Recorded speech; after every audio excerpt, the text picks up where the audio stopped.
Back to my channel सीमा सी सौंदर्य साधना। स्वस्थ रहें, मस्त रहें और मेरी वीडियो देखते व्यस्त रहें। आज संडे मॉर्निंग एंजॉय कर रहे होंगे आप।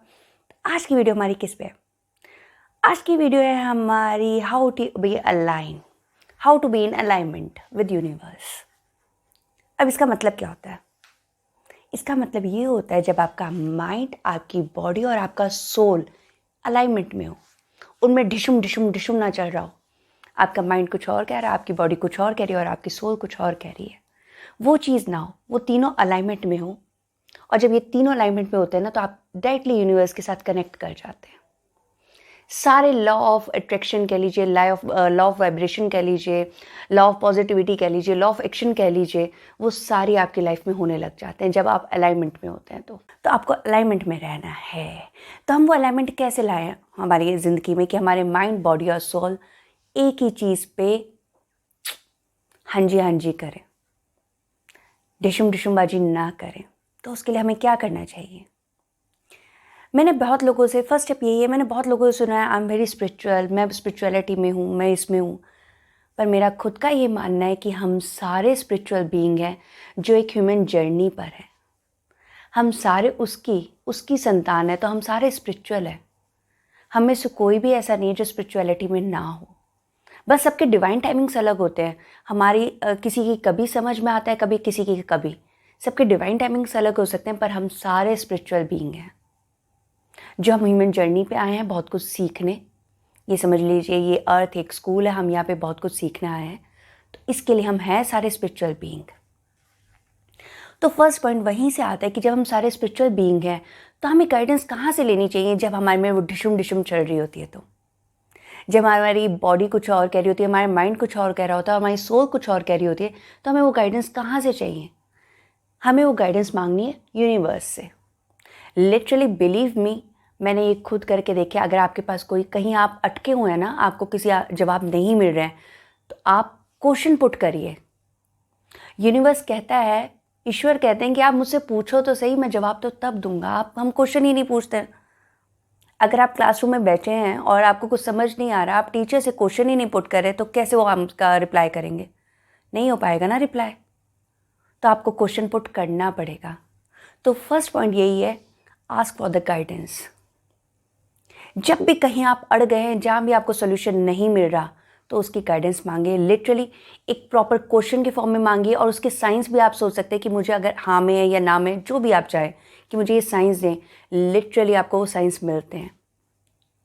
पर आप एक रिसीविंग मोड में होने चाहिए। अगर आप रिसीविंग मोड में नहीं है ना, तो आप वो साइंस समझेंगे नहीं। तो आपने रिसीविंग मोड में रहना है, आपने क्या सुनना है, आपने उनको गाइडेंस को मानना भी है, तो आपको वो गाइडेंस मिलती है। सबसे पहली चीज़ है, सबसे पहला पॉइंट है, आस्क फॉर द गाइडेंस। अब जी सेकंड पॉइंट की बारी आ गई। Second point, trust, surrender and lose the control. ये बहुत बार आपने सुना होगा, ट्रस्ट द यूनिवर्स। मैं खुद 10 बार बोल चुकी हूँ। ट्रस्ट करिए यूनिवर्स पे, जो हो रहा है अच्छे के लिए हो रहा है। सरेंडर करिए।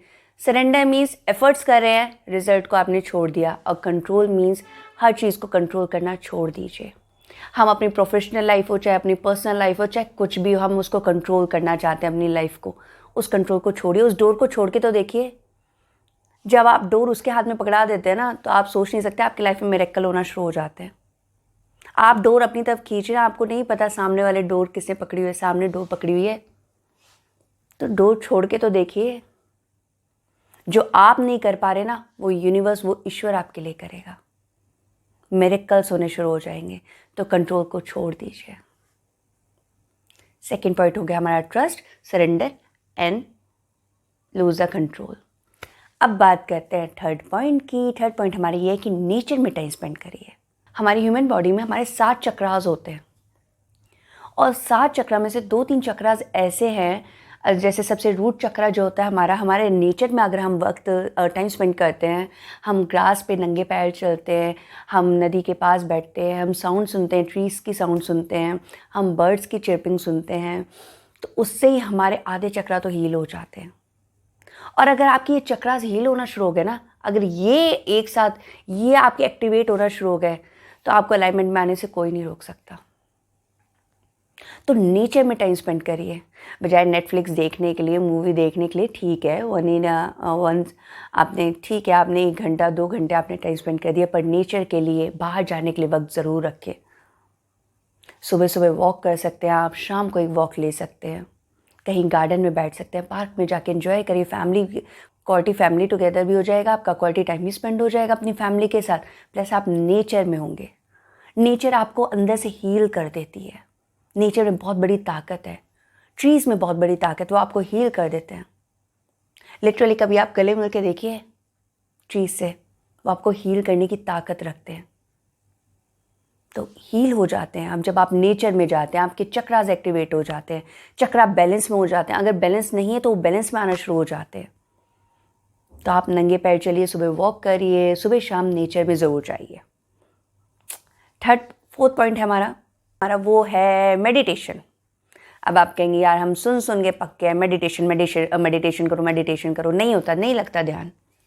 आई नो, शुरुआत में नहीं लगता है ध्यान हमारा। जब हम भी मेडिटेशन करने की कोशिश करते हैं, हमारा दिमाग कहीं और भाग रहा होता है। अच्छा मैंने दाल बनानी है, अच्छा शाम को क्या बनेगा, दोपहर में क्या बनेगा, क्या करना है, कैसे करना है, ये सबके साथ होता है। तो आपने मेडिटेशन का एक सिंपलेस्ट फॉर्म मैं आपको बताती हूँ, मेडिटेशन क्या कर सकते हैं आप वो ध्यान लगाना। अगर आपका नहीं लग रहा है अभी ध्यान तो उसको छोड़ दीजिए। आप सिंपलेस्ट फॉर्म में कर सकते हैं कि आप प्रेजेंट में रह सकते हैं। अगर आप खाना बना रहे हैं तो आपका सारा दिमाग सिर्फ खाने में ही है। अगर आप कुछ और हॉबी कर रहे हैं, कुछ गार्डनिंग कर रहे हैं, तो आपका सारा दिमाग गार्डनिंग में ही है। आप कहीं और नहीं भाग रहे आपका दिमाग। ये भी एक तरीके का मेडिटेशन है।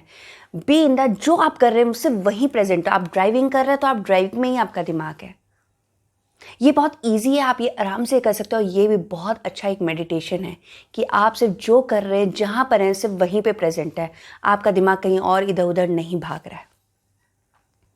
आप इतना तो कर ही सकते हैं कि अगर कुकिंग करें तो सारा ध्यान आपका कुकिंग में ही है। आप अगर कुछ लिख रहे हैं तो सारा दिमाग आपका उस लिखने पे है। यहाँ तक कि अगर आप मूवी भी देख रहे हैं तो सारा दिमाग आपका मूवी में है। That's a meditation also. अगर आपका ध्यान अभी नहीं लगता है literally for half an hour या 45 मिनट्स, तो आप ये कर सकते हैं। जब आप ये करने लगेंगे ना, धीरे धीरे आपका वो ध्यान भी लगने लग जाएगा जो आप चाहते हैं कि मैं हाफ एन आवर अपना दिन का मेडिटेशन को दूं। आप वहाँ भी पहुँच जाएंगे। तो ये मेडिटेशन आप करिए। हमारी take care of your body. अगर आप अपनी बॉडी की केयर करते हैं, आप एक्सरसाइज करते हैं, आप अच्छा खाना खाते हैं, अपनी बॉडी की अच्छे से देखभाल करते हैं ना, तो आपकी सारी चीज़ें अलाइन होनी शुरू हो जाती हैं। अगर आप बॉडी को इग्नोर करना शुरू कर देते हैं, आप कुछ एक्सरसाइज नहीं कर रहे, सारे दिन आप बैठे हुए हैं, कुछ अच्छा हेल्दी नहीं खा रहे, जंक फूड खा रहे हैं, कुछ नहीं पता क्या खा रहे हैं क्या नहीं खा रहे, रॉ फ्रूट्स वेजिटेबल्स नहीं कर रहे, पानी पूरा नहीं प्रॉपर पी रहे हैं, तो आपकी बॉडी टॉक्सिन से तो बढ़ते जाएंगे, तो आपका अलाइनमेंट ख़त्म होना शुरू हो जाता है। तो अपनी बॉडी को पूरी तरीके से उसकी केयर करनी है। ये ईश्वर का सबसे बड़ा गिफ्ट मिला आपको, आपकी बॉडी। उसकी केयर करना सिर्फ आपके हाथ में है। तो उसकी केयर आज से शुरू करें। अच्छा खाना खाएं, एक्सरसाइज करें, खुश रहें। खुश रखने की जिम्मेदारी सिर्फ आपकी होनी चाहिए, किसी और की नहीं। जितना खुश आप अपने आप को कर सकते हैं ना, कोई आपको खुश नहीं कर सकता। तो खुश रहिए, हंसते रहिए, केयर करिए अपनी बॉडी की, अपनी स्किन की, अपनी पूरी हेल्थ की। ओवरऑल बॉडी आपकी हेल्दी हो, आप खुश रहें, आपका माइंडसेट हेल्दी हो, वो चीज़ करिए। क्वालिटी फ्रेंड्स बनाइए, फ्रेंड्स ऐसे बनाइए जो इसके साथ बैठ कर आपको अच्छा लगे, पॉजिटिविटी मिले। अपने सर्कल पे ज़रूर ध्यान दीजिए कि वो सर्कल पॉजिटिव होना चाहिए जहाँ बैठते हैं। जैसे आपकी संगति होती है वैसे धीरे धीरे आप होने शुरू हो जाते हैं। तो अपनी संगति पे हमेशा ध्यान दीजिए कि वो पॉजिटिविटी हो, पॉजिटिव वाइब्स आती हो उसमें से। नेक्स्ट पॉइंट सबको पता है, प्रैक्टिस ग्रैटिट्यूड। थैंक यू बोलना, दिल से बोलना। हम मुंह से बहुत बार बोल देते हैं थैंक यू यार, थैंक यू ये, थैंक यू वो, पर जब यहाँ से फीलिंग नहीं आती ना, वो नहीं लगेगा। आपको यहाँ से फील करके बोलना है। सच में जब आप बैठते हैं ना, आप सोच के देखिए, मैंने आपको पहले भी एक वीडियो में बोला था कि आप सिर्फ 5 चीज़ें लिखिए रोज़ की जिसके लिए आप ग्रेटिट्यूड फील करते हैं। लिटरली आप 5 चीज़ें लिखिए, आपको यहाँ से फील होना शुरू हो जाएगा कि आपको कितनी चीज़ें मिली हैं, आप कितनी चीज़ों के लिए ग्रेटफुल हो सकते हैं। तो अब जब आप ग्रेटिट्यूड की प्रैक्टिस करते हैं ना, तो आप वैसे अलाइनमेंट में आने लग जाते हैं, क्योंकि आप खुश रहना शुरू कर देते हैं। फिर वो डिशुम डिशुम डिशुम डिशुम डिशुम डिशुम ख़त्म हो जाती है, क्योंकि आप खुश हैं, आपको जो मिल रहा है, आपको ब्लेसिंग्स हैं, आपको उतने में खुश हो रहे हैं। तो ग्रेटिट्यूड की प्रैक्टिस ज़रूर करिए। ग्रेटिट्यूड मेडिटेशन भी होता है, मैंने ये लास्ट टाइम भी कहा था, इसको ज़रूर करिए। लिटरली आपकी लाइफ चेंज हो जाएगी, करके तो देखिए, मैजिक है ये। अगर आप ग्रेटिट्यूड, सिर्फ एक चीज़ को अपनी लाइफ में ले आते हैं, ग्रेटिट्यूड को, अगर आप ग्रेटिट्यूड है ना, तो आप उतनी ज़्यादा ब्लेसिंग्स अपने अट्रैक्ट करते हैं, क्योंकि जिसके पास जितना होता है ना, जैसा वो सोचता है उसके पास वही वाइब्रेशंस आती हैं, वही चीज़ वो अट्रैक्ट करता है। अगर आप थैंकफुल रहेंगे, आपके पास ब्लेसिंग, आपको ब्लेसिंग से दिखेंगी ना, तो आप वही अट्रैक्ट करेंगे। तो ग्रेटिट्यूड की प्रैक्टिस ज़रूर करिए। हाँ जी गाइस, ज़्यादा टाइम नहीं लूँगी आपका, छोटी वीडियो बनाना चाहती हूँ कि आप पूरी सुने। होप करती हूँ आपको ये अच्छी लगी होगी, आप इससे थोड़ा कुछ सीखेंगे। सिर्फ 6 पॉइंट हैं जिससे आप अलाइनमेंट में ला सकते हैं अपनी माइंड, बॉडी और सोल को, और उस यूनिवर्स के साथ कनेक्शन बना सकते हैं। उसके साथ जब हमारा कनेक्शन हो जाता है ना, तो हमारे लिए सारी चीज़ें ईजी हो जाती हैं। हम सारे उस परमात्मा के बच्चे हैं, उससे कनेक्शन बनाना बहुत ज़रूरी है। तो उससे, यूनिवर्स से आप कनेक्शन बनाइए। आप चाहे नाम उसको कुछ भी दे दीजिए, यूनिवर्स दे दीजिए, भगवान दे दीजिए, ईश्वर दे दीजिए, शिव बाबा जी दे दीजिए, कुछ भी नाम दे दीजिए, पर उससे कनेक्शन बनाइए। कनेक्शन कोई भी हो सकता है, वो बनाइए कनेक्शन आप अपने को अलाइनमेंट में ला के, अपनी माइंड, बॉडी और सोल को। होप करती हूँ गाइज आपको ये वीडियो अच्छी लगी होगी। अच्छी लगी तो please share, like and subscribe. मुझे प्लीज़ बताया भी करिए आपको अच्छी लग रही है। अगर आप चाहते हैं मैं किसी भी वीडियो लाएँ तो प्लीज़ उसके लिए भी गाइड करिए। चलिए मिलते हैं अपनी नेक्स्ट वीडियो में, तब तक स्वस्थ रहें, मस्त रहें और मेरी वीडियो देखते देखते व्यस्त रहें। बाय।